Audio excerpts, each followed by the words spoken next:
కారం రంగు రుచితో ఉంటుంది. ఆచి మిరపపొడి అదరగొట్టే కారం రంగు రుచి.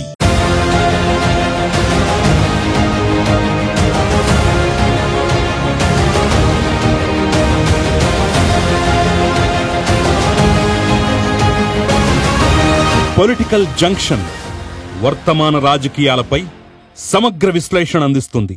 నమస్తే, వెల్కమ్ టు ఆదా. నమస్తే రాజేష్ గారు.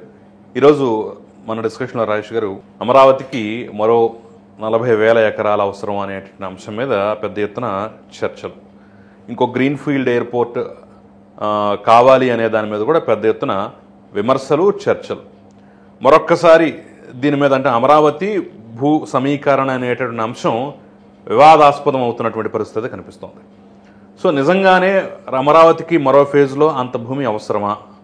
అట్ ద సేమ్ టైం ఇప్పుడు ఇచ్చిన వాళ్ళ పరిస్థితి ఏంటి అనే చర్చ కూడా ఉత్పత్తి అవుతున్నటువంటి నేపథ్యంలో దీన్ని ప్రభుత్వం ఏ విధంగా కౌంటర్ చేసే అవకాశం ఉంది, ఏ విధంగా అందరినీ సంతృప్తి పరిచే అవకాశం ఉంది, అసలు ఈ నిర్ణయం ఎటుదారి తీసే అవకాశం ఉంది అనేది కూడా మనం క్లియర్గా మాట్లాడే ప్రయత్నం చేద్దాం. అదొకటైతే. నంబర్ 2, మద్యం కుంభకోణానికి సంబంధించి కీలక పరిణామాలు. ఒక పక్క కసిరెడ్డి రాజ్, అతనికి సంబంధించిన అన్ని వివరాలు బయటకు వస్తున్నాయి. ఏ రకంగా డబ్బు తీసుకున్నాడు, ఏ రకంగా బయట పెట్టుబడులు పెట్టాడు, ఎన్నెన్ని వ్యాపారాలు పెట్టుకున్నాడు, ఎన్నెన్ని అక్రమాలు చేశాడు అనేది ఒక పక్క అయితే, రేపు 18న సాయిరెడ్డి కూడా హాజరు కాబోతున్నాడు ఈ అంశంలో. అసలు మొదట మొత్తం కర్తాకర్మక్రియ అతనే అని చెప్పిన సాయిరెడ్డి స్టేట్మెంట్ తర్వాతే ఇటువైపు దృష్టి సారించడం జరిగింది. మరి ఇప్పుడు 18న సాయిరెడ్డి వస్తే ఆయన నిజాలు చెప్తాడా? చెప్తే ఈ మద్యం కుంభకోణం కీలక మలుపు తిరిగే అవకాశం ఉందా? ఏం జరగబోతుంది అనేది కూడా క్లియర్గా మాట్లాడే ప్రయత్నం చేద్దాం. మొట్టమొదటిగా మనం అమరావతి మరొక్కసారి భూ సమీకరణ, ఇది అసలు ఎందుకంటారు? దేనికి దారితీసే అవకాశం కనిపిస్తోంది? అమరావతి రాజధాని నిర్మాణానికి 29 గ్రామాల నుంచి సుమారుగా 29,000 మంది రైతుల నుంచి 34,000 ఎకరాలు వాస్తవంగా సంకల్పించింది. 37,000 ఎకరాలు ల్యాండ్ పూలింగ్లో తీసుకోవాలని చెప్పని సంకల్పించిన కొంతమంది రైతులు సహాయ నిరాకరణ చేయటం వల్ల సుమారుగా 34,000 ఎకరాలు భూ సమీకరణలో ప్రభుత్వం తీసుకుంది.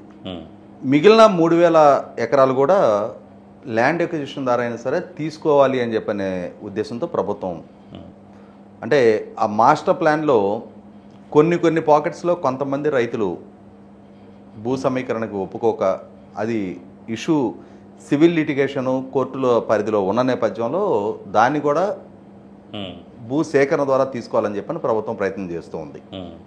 వీటికి తోడుగా కొండలు, గుట్టలు, చెరువులు, కుంటలు ఇటువంటివి ప్రభుత్వ భూములు, పోరంబోకు భూములు ఇంకా కొన్ని ఉన్నాయి.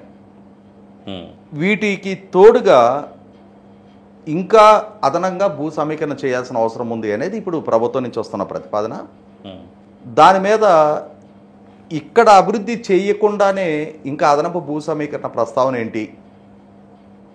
ఎప్పుడో ప్రభుత్వాన్ని నమ్మి దశాబ్ద కాలం క్రితం భూ సమీకరణలో భూములు ఇచ్చిన రైతులకి ఆ ఫలాలు ఇంకా దక్కకముందే మళ్ళీ అదనపు ప్రతిపాదన ఏంటి, అదనపు ప్రస్తావన ఏంటి అనేది కొంత చర్చ నడుస్తున్నదైతే వాస్తవం.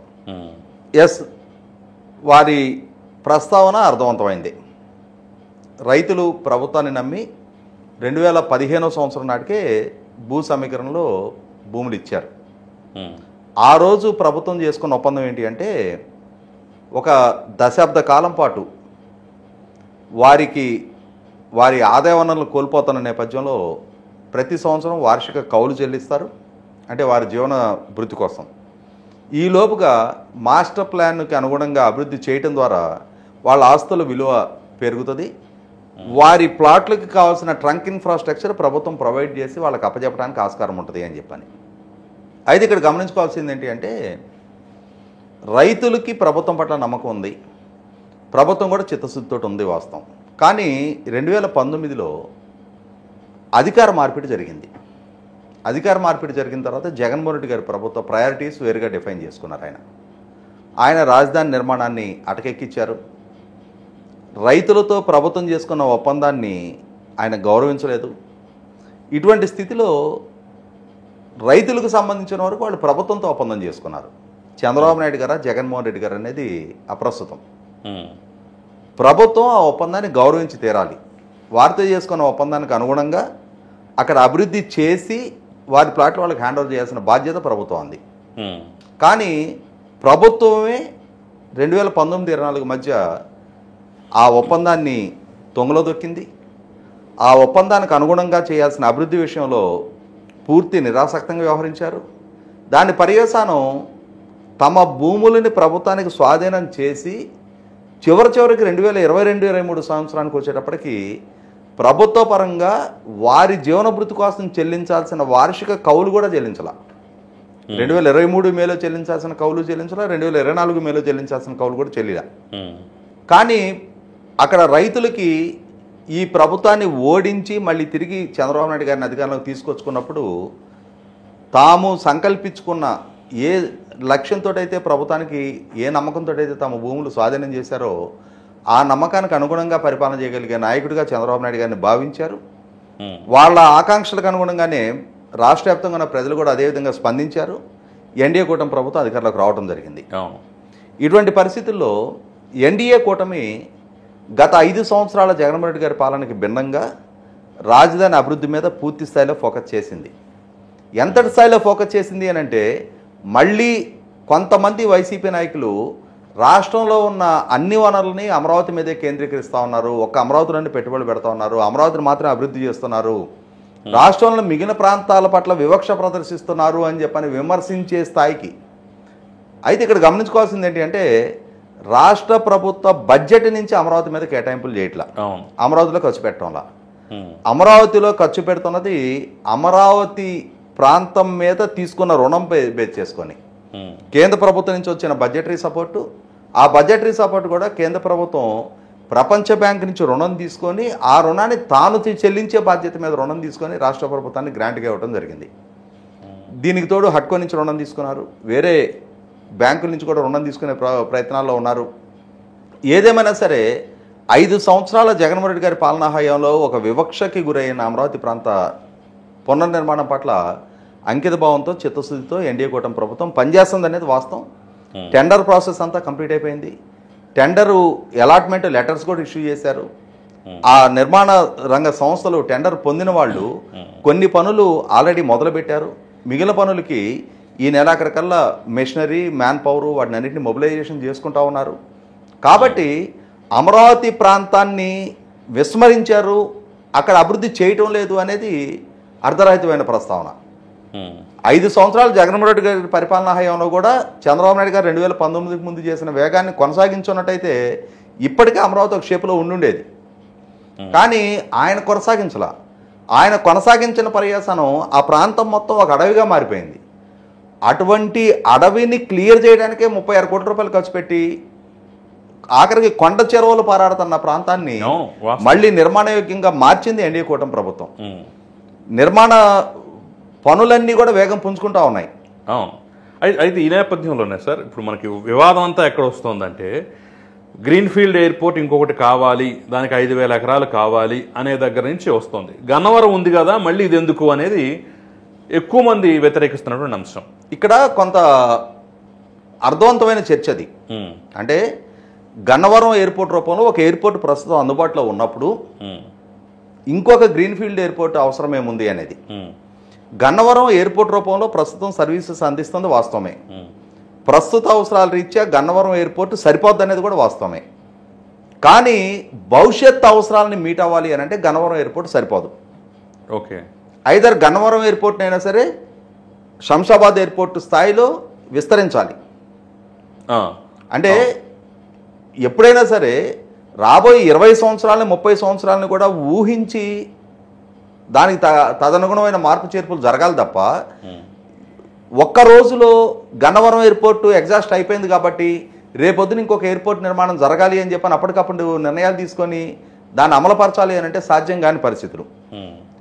బేగంపేట ఎయిర్పోర్ట్ ఎగ్జాస్ట్ అవుతుంది అనుకున్న రోజునే శంషాబాద్లో ఒక ఎయిర్పోర్ట్ నిర్మాణం చేయాలి అని చెప్పి నిర్ణయం తీసుకొని అది నిర్మాణం పూర్తి చేసుకొని అందుబాటులోకి రావడానికి కొంత టైం పట్టింది.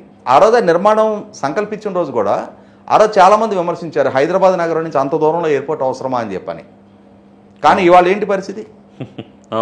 ఇవాళ హైదరాబాద్ నగరం ఎయిర్పోర్టుకు చేరువైంది. కాబట్టి ఇవాళ శంషాబాద్ ఎయిర్పోర్ట్ అనేది అది ఎక్కడో ఐడియల్గా రిమోట్ ప్లేస్లో ఉందనే ఫీలింగే లేదు ఇవాళ. దానికి కావాల్సిన రోడ్ కనెక్టివిటీ పెరిగింది, ట్రాన్స్పోర్ట్ కనెక్టివిటీ పెరిగింది. అదేవిధంగా ఇప్పుడు 2 తెలుగు రాష్ట్రాలకు అదే దిక్కు అయిపోయింది కదా ఇంటర్నేషనల్. అదే అంటున్నా, అటువంటి పరిస్థితుల్లో 100% పాళ్ళు ఇంకొక 5-6 సంవత్సరాలు ఈ పెరుగుతున్న ట్రాఫిక్ని హ్యాండిల్ చేయతగ్గ కెపాసిటీ గన్నవరంకే ఉంది. కానీ 5-6 సంవత్సరాల కోసం నిర్ణయాలు చేయలేరు. ఇక్కడ 100% పాళ్ళు ఆంధ్రప్రదేశ్ రాష్ట్ర రాజధానిగా సంకల్పించుకున్న అమరావతి ఇంకొక 20 సంవత్సరాల కాలాన్ని విజువలైజ్ చేసినప్పుడు ఒక పక్క అమరావతి, ఒక పక్క గుంటూరు, మంగళగిరి, తెనాలి, సత్తెనపల్లి, ఇటువైపు నందిగామ, ఇబ్రహీంపట్నం, ఈ ప్రాంతాలు గన్నవరం, హనుమాన్ జంక్షన్ వరకు ఈ నగరం విస్తరించడానికి ఆస్కారం ఉంది.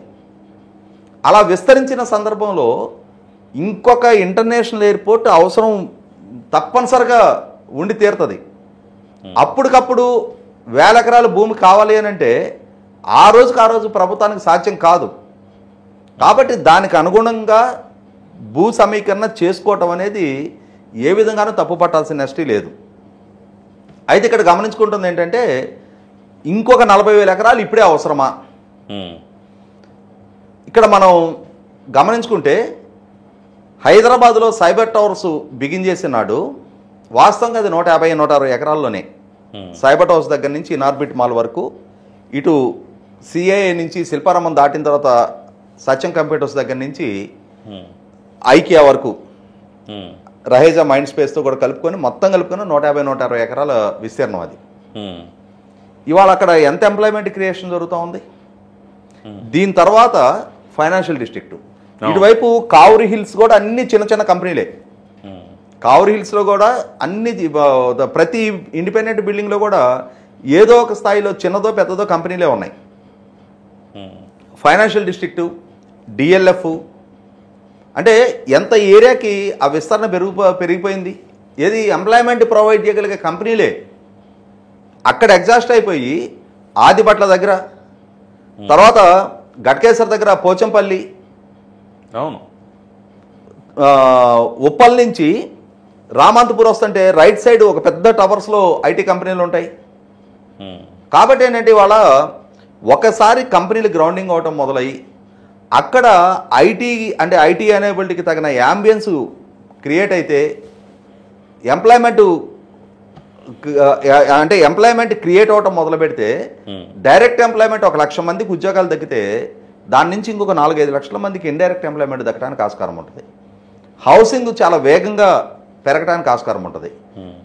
అటువంటి సందర్భంలో నగరం విస్తరించడానికి చాలా స్కోప్ ఉంటుంది. 100% పాళ్ళు 40,000 ఎకరాలు పూలింగ్ అని అంటున్నారు అని అంటే ఇప్పుడు 34,000 ఎకరాలు పూలింగ్ చేశారు. ఈ 34,000 ఎకరాల్లో దాదాపుగా సుమారుగా 7,000 ఎకరాలు జరీ భూముల్లో వచ్చేప్పటికి 1,450 గజాలు రైతులకు వెళ్ళింది. 1000 గజాలు నివాస స్థలం, 450 గజాలు కమర్షియల్ స్థలం. మెట్ట ప్రాంతంలో 1,250 గజాలు వెళ్ళింది. ఈ మిగిలిన భూమిలో కూడా 40-50% ట్రంక్ ఇన్ఫ్రాస్ట్రక్చర్కి వెళ్ళిపోయింది. ప్రభుత్వం దగ్గర మిగిలింది 7-8 వేల ఎకరాలు. ఇప్పుడు 40,000 ఎకరాలు సంకల్పించుకున్నా కూడా అదే విధంగా కాన్సెప్ట్లైజ్ చేస్తే ప్రభుత్వానికి దగ్గర 10,000 ఎకరాలే మిగులుతుంది. 10,000 ఎకరాలంటే ఇప్పుడున్న ఈ 7-8 వేల ఎకరాల్లో ప్రభుత్వపరమైన కార్యకలాపాలకి సంస్థలకి కేటాయింపులు చేస్తూ వెళ్తుండగా ఇప్పుడు ఇంకా 2,000 ఎకరాలు మాత్రమే అవైలబిలిటీ ఉంది ప్రభుత్వం దగ్గర. అందులో 1,690 ఎకరాలు వచ్చేటప్పటికి సింగపూర్ కన్సార్షియం వాళ్ళకి అప్పుడు గతంలో స్టార్టప్ ఏరియా కింద స్విచ్ ఛాలెంజ్ మెథడ్లో ఇచ్చారు. ఆ భూమి వాళ్ళని తిరిగి రప్పించే ప్రాసెస్లో అదిగానే ఉంది. అది కాకుండా జగన్మోహన్ రెడ్డి గారి ద్వారా సెంటు స్థలాల కోసం చెప్పని 1,100-1,200 ఎకరాలు ఆయన లేఅవుట్లు చేసి దాన్ని వివాదాస్పదం చేశాడు.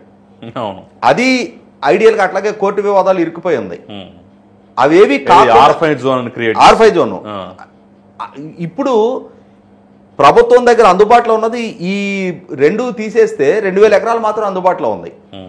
మరి అటువంటప్పుడు భవిష్యత్ అవసరాలు రీత్యా చూసినప్పుడు అంటే ఒక వర్షం ఏం నడుస్తుండే, జగన్మోహన్ రెడ్డి గారు పదే ఏం చెప్తుండేవాడు, ప్రభుత్వం ఒక 2,000 ఎకరాల్లో ప్రభుత్వ కార్యాలయాలని నిర్మాణం చేసేసి మిగిలింది ఆ పని వదిలేస్తే రైతులు వాళ్ళ వ్యాపారం వాళ్ళు చేసుకునేవాళ్ళు కదా, వాళ్ళు అమ్ముకునేవాళ్ళు కదా, కావాల్సిన వాళ్ళు రైతుల దగ్గర కొనుక్కునేవాళ్ళు కదా అంటున్నారు.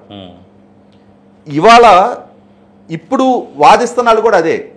ఈ 34,000 ఎకరాలు అభివృద్ధి చేసేస్తే ఆ చుట్టుపక్కల గ్రామాలు వాళ్ళ రైతుల దగ్గర నుంచి కావాల్సిన వాళ్ళు కొనుక్కుంటారు కదా అని చెప్పని. ఇవాళ గమనించుకుంటే భూమి ఒక కంపెనీ ఒక 1000 కోట్ల బడ్జెట్తో కంపెనీ పెట్టాలి అనుకున్న దగ్గర భూమి మీదే ఒక 5 ఎకరాలు 10 ఎకరాలు 200-300 ఎకరాలు వాళ్ళ ఇన్వెస్ట్మెంట్ మొత్తం భూమి కొనడానికే సరిపోద్ది అనుకుంటే ఎకరం 25 కోట్లు 30 కోట్లు చేరి ఇన్వెస్టర్ ప్రయారిటైజ్ చేసుకోడు. భూమి లభ్యత అయినా సరే చౌకగా జరిగితే కంపెనీ ఎస్టాబ్లిష్మెంట్ మీద అతని ఇన్వెస్ట్మెంటు, దాని ద్వారా ఎంప్లాయ్మెంట్ క్రియేషను, భూమి ప్రభుత్వం వాళ్ళకేదో క్రాస్ సబ్సిడీ ఇచ్చినట్టుగా అనిపిస్తుంది తప్ప దాని ద్వారా క్రియేట్ అయ్యే ఎంప్లాయ్మెంటు, దాని ద్వారా ప్రభుత్వానికి వచ్చే ట్యాక్స్ రెవెన్యూస్, భవిష్యత్తులో జరిగే సంపద సృష్టితో పోల్చి చూసుకుంటే ప్రభుత్వానికి నష్టం కాదు అది. కాబట్టి సంస్థలకి ప్రభుత్వం సరసమైన ధరలకి భూమి ఇచ్చే తీరాలి. అంతేగాని కమర్షియలైజ్ చేసి వాళ్ళ కోకాపేటలో ఎకరం 100 కోట్ల రూపాయలకి వేలం జరిగింది. ఎకరం 100 కోట్ల రూపాయలు పెట్టి ఎన్ని సంస్థలు కొనుగోలు చేయగలుగుతాయి? అంతే కదా.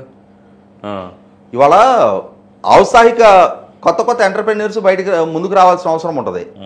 అటువంటి వాళ్ళు కోట్ల రూపాయలు భూమి మీదే పెట్టుబడి పెట్టాలంటే సాధ్యం కావు. అవును, 100% అదనపు భూమి అవసరం ఎందుకు అనేది అర్థం లేని ప్రశ్న. అది 100% భూమి అవసరం ఉంది అంటే ఇవాళ ఇక్కడ వచ్చే ప్రశ్న ఏంటంటే, సరే మీరు ముందు దీన్ని అభివృద్ధి చేయకుండా వేరేదా అంటున్నారు, పొరపాటున రేపు మళ్ళీ ఇంకోసారి జగన్మోహన్ రెడ్డి వస్తే అప్పుడు పరిస్థితి ఏంటి అంటే ఇంకో ప్రశ్న. నాకు అర్థం కాదు ఏంటంటే, జంగిల్ క్లియరెన్స్ అయింది, టెండర్స్ ఫైనలైజ్ అయినాయి, టెండర్ ఎలకేషన్ అయింది, వర్కులు మొదలవుతున్నాయి. ఈ నెలలో కొన్ని మొదలైపోయినాయి, ఈ నెలాఖరికి మిగిలినవన్నీ కూడా మొదలవుతున్నాయి. 3 సంవత్సరాల్లోగా పూర్తి చేయాలని చెప్పని ఒక జెస్టేషన్ పెట్టుకున్నారు. ఈ టెన్యూర్ పూర్తవటానికి ఇప్పటికి 10 నెలల కాలమే గడిచింది. మనం 4 సంవత్సరాలు పూర్తయిపోయి ఎలక్షన్స్కి సిద్ధపడట్లా. ఈ టెన్యూర్లో 100% రాజధాని ఒక షేప్కి వచ్చేస్తుంది.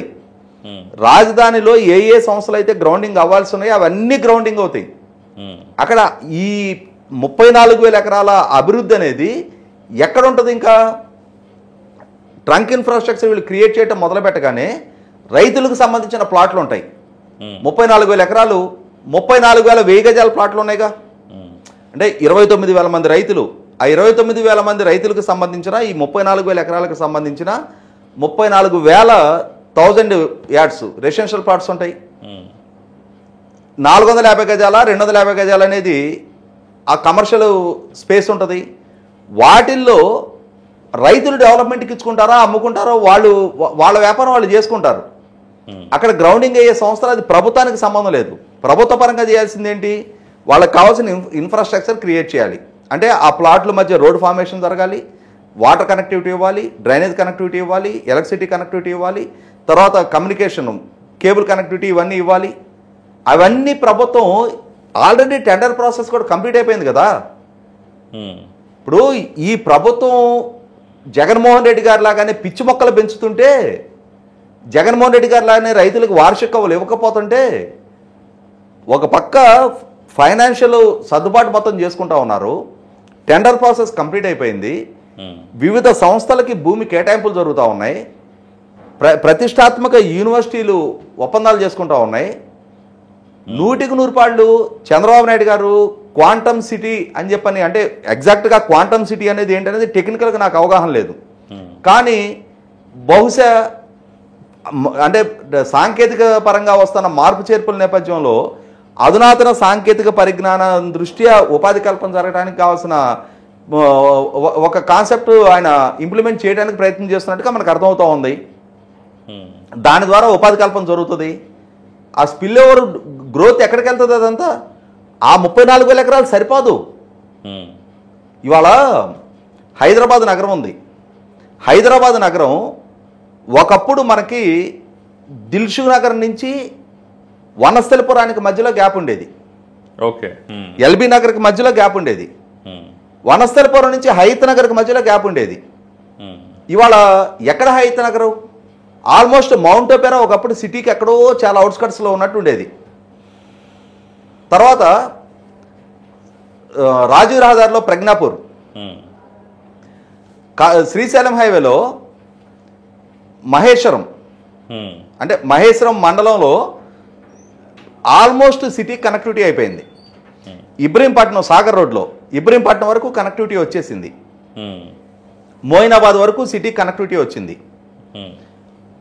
బాంబే హైవేలో ఆల్మోస్ట్ సదాశివపేట వరకు కనెక్టివిటీ వచ్చేసింది. సంగారెడ్డి దాటిన తర్వాత పెద్దాపూర్ వరకు.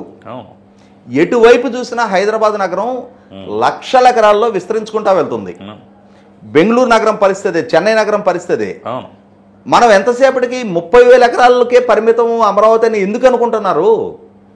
ఇవాళ విజయవాడ, గుంటూరు అగ్రికల్చర్ బేస్డ్ సిటీలు, ఆటోమొబైల్ బేస్డ్ సిటీ విజయవాడ.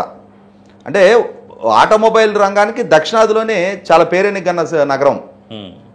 వాటికి తోడి యాడ్ అన్ అడ్వాంటేజ్ లాగా ఇప్పుడు మొన్న మల్లపల్లి ఇండస్ట్రియల్ ఎస్టేట్లో అశోక్ లేలాండ్ లాంటి సంస్థలు గన్నవరం ప్రాంతంలో ఎస్టాబ్లిష్ అయినాయి. అక్కడ ఇంకా ఎంఎస్ఎంఈ యూనిట్లు వందలాదిగా రావడానికి ఆస్కారం ఉంది. దాని ద్వారా క్రియేట్ అయ్యే వేలాది ఉపాధి విజయవాడ నగర విస్తరణకు ఉపయోగపడుతుంది. టువర్డ్స్ హనుమాన్ జంక్షన్ వరకు.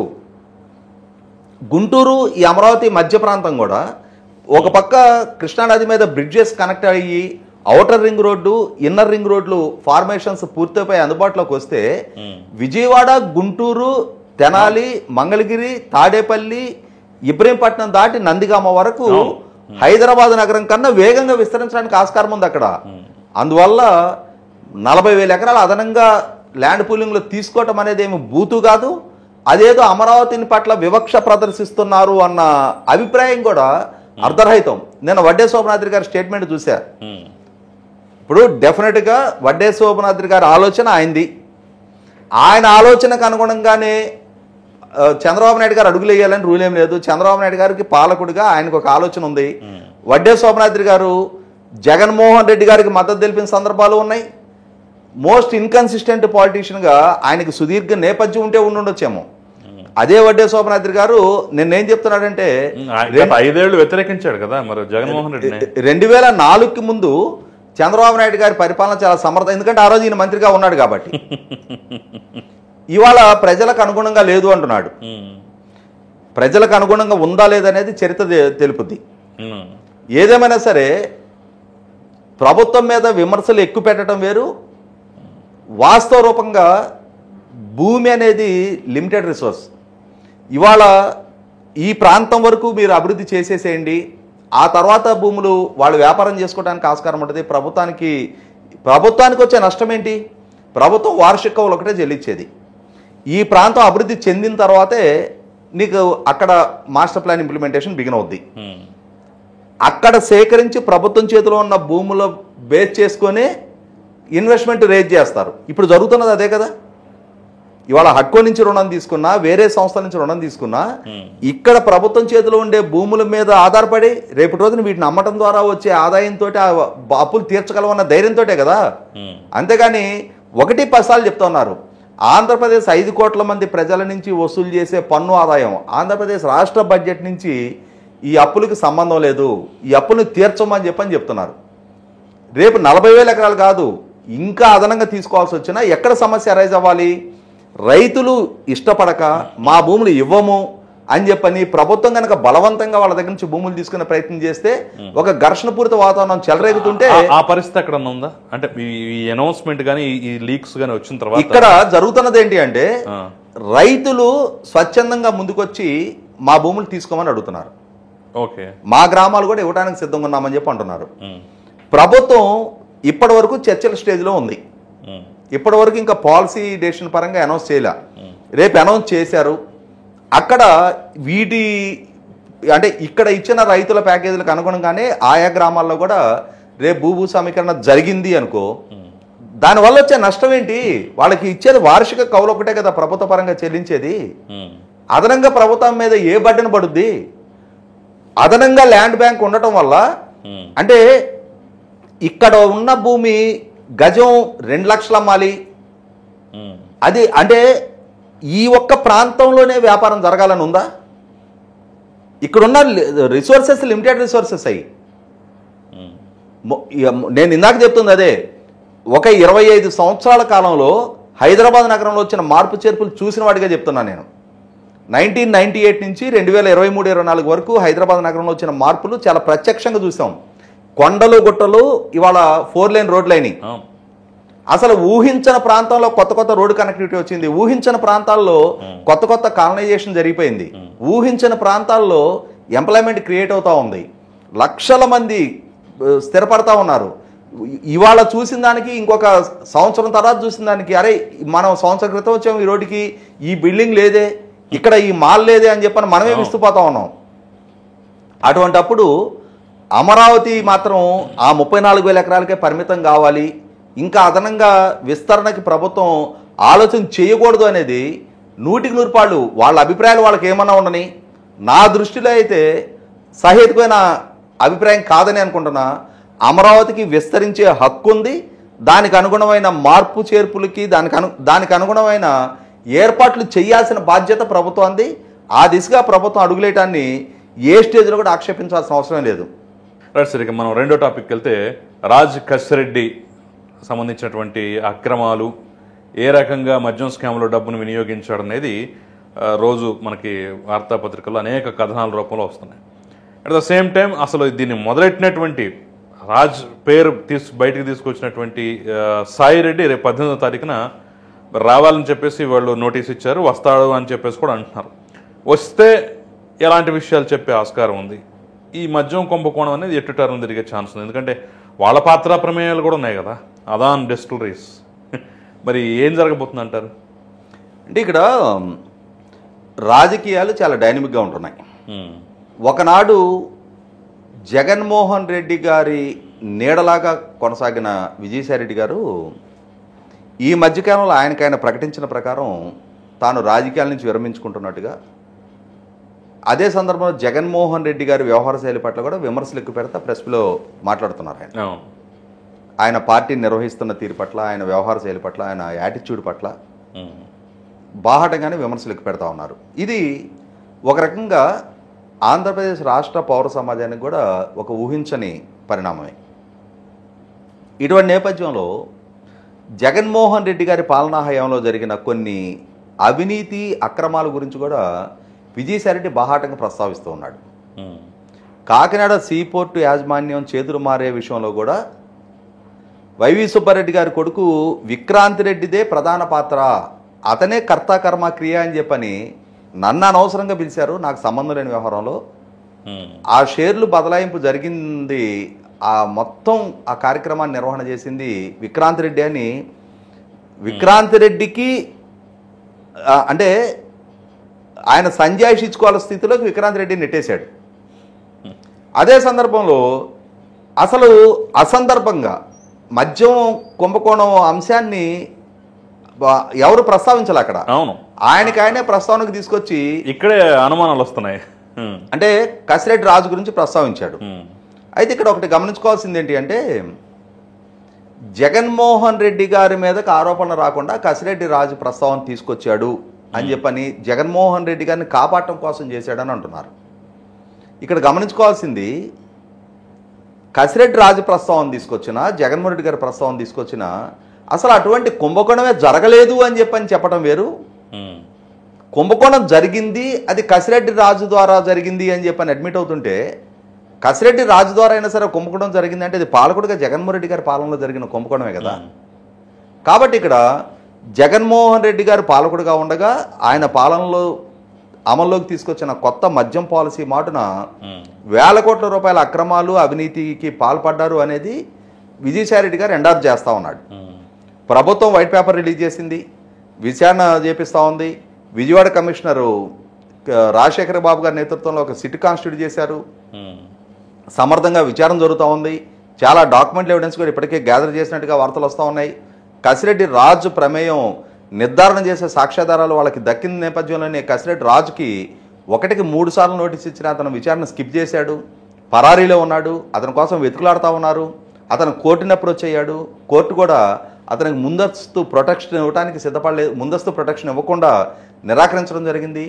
ఇటువంటి నేపథ్యంలో రేపు 19వ తారీఖు మరొకసారి విచారణకు హాజరవ్వాలి అని అతనికి నోటీసులు ఇస్తూ విజయసాయిరెడ్డి గారిని కూడా రమ్మన్నారు.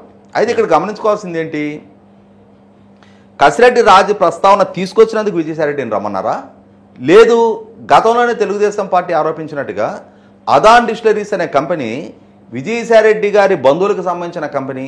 అది విజయసాయిరెడ్డి గారి కోసమే ఆ కంపెనీకి వాస్తవంగా జగన్మోహన్ రెడ్డి గారు మద్యం పాలసీ అనౌన్స్ చేసేనాటికి ఎగ్జిస్టెన్స్లో కూడా లేని కంపెనీకి 1300 కోట్ల రూపాయల మద్యం కొనుగోలు ఒప్పందం బ్రోవరేజెస్ కార్పొరేషన్ ఇవ్వడం జరిగింది, వాళ్ళతోటి అన్ని వందల కోట్ల రూపాయల మద్యం కొనుగోలు ఒప్పందాలు చేసుకోవడం జరిగింది అని ఆరోపణలు వచ్చిన నేపథ్యంలో ఒక ఆరోపితుడిగా విజయసాయిరెడ్డి గారిని పిలుస్తున్నారా, మీ దగ్గర ఉన్న సమాచారం ఏమైనా షేర్ చేస్తారా అని చెప్పని అడగటానికి సాక్షిగా పిలుస్తున్నారనేది రేపు 18వ తారీఖు విచారణ పూర్తయినాక కానీ మనకు వాస్తవం అర్థం కాదు. అయితే ఇక్కడ ఇప్పుడు ఈ కసిరెడ్డి రాజు పరారీలో ఉండే సాయిరెడ్డి మాత్రం విచారణకు హాజరయ్యాడంటే ఇతను ఇంకా పూర్తిగా ఇరికించినట్టే కదా. అసలు ఎవరు అడక్కపోయినా కానీ మద్యం కుంభకోణం అన్న సాయిరెడ్డి ఈరోజు చెప్పకుండా ఎందుకు ఉంటాడు? అంటే ఇక్కడ గమనించుకోవాల్సింది ఏంటి అంటే, నేను మొదట్లోనే ప్రస్తావించినట్టుగా రాజకీయాలు డైనమిక్గా ఉంటాయి. ఒకనాడు జగన్మోహన్ రెడ్డి గారికి తోడు నేడుగా ఉన్న విజయసాయిరెడ్డి జగన్మోహన్ రెడ్డి గారితో విభేదించడం ఒక ఆశ్చర్యం అయితే, ఆ రోజు జగన్మోహన్ రెడ్డి గారితో విభేదిస్తూ ఇచ్చిన స్టేట్మెంట్కి అనుగుణంగానే రేపు విచారణలో కూడా చెప్తారా, లేదు ఈలోపు ఇంకేదైనా మారుమనసు పొందుతాడా? ఆ రోజు ఆయన బీజేపీ వైపు కూడా చూస్తున్నాడు అంటున్నారు కదా, అంటే మరి ఈ మద్యం ఆరోపణలు ఈ ఆరోపణలు ఉండగా బీజేపీ తీసుకుంటుంది అంటారా?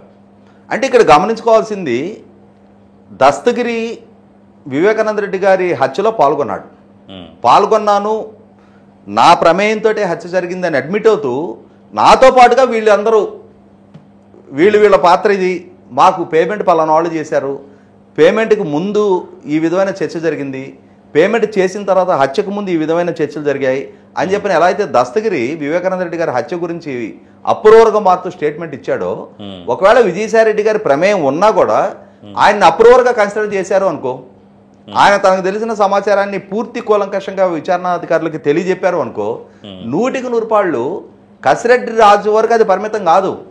ఎందుకంటే కసిరెడ్డి రాజు ఇప్పటివరకు మనకు అందుతున్న సమాచారం ఏంటి, డిస్టిలరీస్ నుంచి ప్రభుత్వ పెద్దలకు చేరాల్సిన మామూళ్ళు క్యాష్ హ్యాండ్లర్స్ క్యాష్ కొరియర్స్ ద్వారా కసిరెడ్డి రాజుకు చేరాయి, కసిరెడ్డి రాజు దగ్గర నుంచి మిథున్ రెడ్డి దగ్గర చేరాయి, అక్కడి నుంచి బిగ్ బాస్ కి, అక్కడి నుంచి పై వాళ్ళకి చేరాయి అని చెప్పాను కదా ఇప్పటి వరకు వస్తుంది. అంటే కసిరెడ్డి రాజు పాత్ర పరిమితం, అతను ఎండ్ బెనిఫిషరీ కాదు, ప్రభుత్వ పాలసీస్ డిఫైన్ చేసేది అతను కాదు, అతను ఉత్పత్తిదారుడు కాదు, ప్రభుత్వంలోని పాలసీస్ తీసుకునే వ్యక్తి కాదు. కాబట్టి ఇక్కడ కసిరెడ్డి రాజుదే ప్రమేయం నిర్ధారణ అయితే అంతిమ లబ్ధిదారుడు జగన్మోహన్ రెడ్డి గారి ప్రమేయం నిర్ధారణ కాకుండా ఎట్లా ఉంటుంది? అంటే ఇక్కడ కసిరెడ్డి రాజు పాత్ర కనుక నిర్ధారణ అయ్యే సమాచారం కనుక విజయసాయిరెడ్డి గారు ఇవ్వగలిగితే, ఇప్పటికే విచారణ సంస్థ ద్వారా చాలా సమాచారం సేకరించారు, సుమారుగా 1000 కోట్ల రూపాయలు బంగారం కొనుగోలు చేశారు అని చెప్పని వార్తలు వస్తూ ఉన్నాయి, వివిధ సినిమాలు తీశారు, హాస్పిటల్స్లో పెట్టుబడులు పెట్టారు, రియల్ ఎస్టేట్ సంస్థల్లో పెట్టుబడులు పెట్టారు అంటున్నారు. మరి ఇవన్నీ నిర్ధారణ చేయాలి అని అంటే ప్రస్తుతం ఉన్న ఆంధ్రప్రదేశ్ ప్రభుత్వం ద్వారా నియామకం చేపట్టబడిన సిట్ ద్వారా సాధ్యం కాదు. ఎందుకంటే ఇది ఇష్యూ తెలంగాణకు కూడా విస్తరించింది, హైదరాబాద్ నగరంలో కూడా లావాదేవీలు జరిగినట్టుగా నిర్ధారణ అవుతా ఉంది. ఇటువంటి నేపథ్యంలో డబ్బంతా తీసుకొచ్చి ఎక్కడే కదా పెట్టుబడి పెట్టి, ఇటువంటి నేపథ్యంలో వివిధ రాష్ట్రాలతో ముడిపడి ఉన్న అంశమైనప్పుడు ఖచ్చితంగా కేంద్ర ప్రభుత్వ రంగ సంస్థల ఇన్వాల్వ్మెంట్ అవ్వాల్సిన అవసరం ఉంది. అదే సందర్భంలో 1000 కోట్ల రూపాయల నగదు లావాదేవీలకు సంబంధించిన అంశం వెలుగు చూస్తా ఉంది. ఇప్పటి వరకు మనం మాట్లాడుకుంటున్నది డిస్టిలరీస్ నుంచి బ్రోవరేజెస్ కార్పొరేషన్ కొనుగోలు చేసిన మద్యం తాలూకా మామూళ్ళు గురించే 3100 కోట్లు అని మాట్లాడుకుంటున్నాం. కానీ డిస్టిలరీస్ నుంచి బ్రోవరేజెస్ కార్పొరేషన్కి ఇవ్వకుండా డైరెక్ట్గా షాపులకు పంపించి ప్రభుత్వానికి రూపాయి పన్ను చెల్లించకుండా నాన్ డ్యూటీ పెయిడ్ లిక్కర్ అమ్మిన 1000 కోట్ల రూపాయల లావాదేవీల గురించి ఇంకా విచారణలో వాస్తవాలు ఇంకా బయటకు రాలా. అంటే ఇప్పుడు ఇవాళ ఈ మామూళ్ళ కన్నా కూడా కనీసం 5-6 రెట్ల క్వాంటిటీ అదే ఉండొచ్చు అంటున్నారు. 17-18 వేల కోట్ల రూపాయలు ఆరోపంగా చేతులు మారాయి అంటున్నారు. డిస్టిలరీసు, వైన్ షాపుల్లో సేల్స్ బాయ్గా పనిచేసిన వ్యక్తుల దగ్గర నుంచి మొదలుపెట్టి రాష్ట్ర ముఖ్యమంత్రి వరకు అందరి ప్రమేయంతో అన్ని 1000 కోట్ల రూపాయల అమ్మకాలు జరిగినట్టుగా, అవి అందరూ కలిపి ఎవరి ప్రపోర్షన్లో వాళ్ళు పంచుకున్నట్టుగా ఆరోపణలు వచ్చాయి. ఆ దిశగా ఇంకా విచారం జరగాలి, అంత లోతైన విచారం జరగాలి. అంతటి స్థాయిలో జరిగిన వసూళ్లు ఎక్కడెక్కడ ఎవరెవరి చేతుల మీదుగా ఏ ప్రాంతాలకి సరఫరా చేయబడ్డాయి, అవి ఎక్కడ పెట్టుబడులు పెట్టబడ్డాయి, ఎక్కడ ఈ నల్లధనాన్ని వైట్గా మార్చారు, ఏ విధంగా చలామణి చేశారు, దాన్ని రాజకీయాల్లోనే ఖర్చు పెట్టారా, లేదు ఇంకా ఎవరికైనా పెద్దలకి మామూలు రూపంలో పంపించారా, ఇవన్నీ విచారణ జరగాల్సిన అవసరం ఉన్న నేపథ్యంలో నేను అనుకోవటం ప్రస్తుతం ఆంధ్రప్రదేశ్ రాష్ట్ర ప్రభుత్వం ద్వారా నియమించబడ్డ సిట్టు పరిధిలోనే ఇవన్నీ విచారణ చేయడం సాధ్యం కాదనుకుంటున్నా. ఎందుకంటే ఇవాళ విదేశాలకు తరలించినట్టుగా ఆరోపణలు వస్తూ ఉన్నాయి. మరి అటువంటి ఆరోపణలన్నీ నిగ్గుదేల్చాలి అని అంటే మరింత విస్తృత అధికారాలు ఉన్న సంస్థలు ఇన్వాల్వ్ అవ్వాల్సిన అవసరం ఉంది.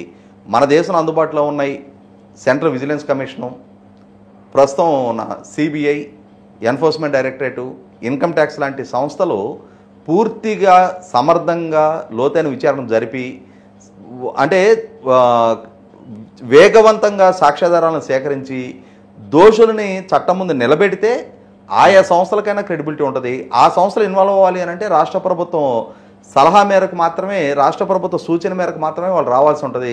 రాష్ట్ర ప్రభుత్వ అనుమతి మేరకు వాళ్ళు రావాల్సి ఉంటుంది. మరి ఇప్పటికే పార్లమెంట్లో ఇష్యూ లేవనెత్తబడింది. కేంద్ర హోంశాఖ మంత్రి గారి దృష్టికి వీటిని తీసుకెళ్లడం జరిగింది. కేంద్ర ప్రభుత్వ దర్యాప్తు సంస్థల సహాయాన్ని కూడా అర్థించినట్టుగా వార్తలు వస్తూ ఉన్నాయి. మరి విజయసాయిరెడ్డి నోటి నుంచి ఏ ఆణిముత్యాలు వెలువడతాయో తెలియదు, కానీ ఒకటైతే వాస్తవం, ఈ ఆరోపణలలో భాగస్వాములు అయ్యుండి ఈ ఆరోపణలలో దక్కిన ఈ డబ్బుని పంచుకు తిన్న ప్రతి ఒక్కళ్ళకి మాత్రం వెన్నులో వణుకు మొదలైందనేది వాస్తవం.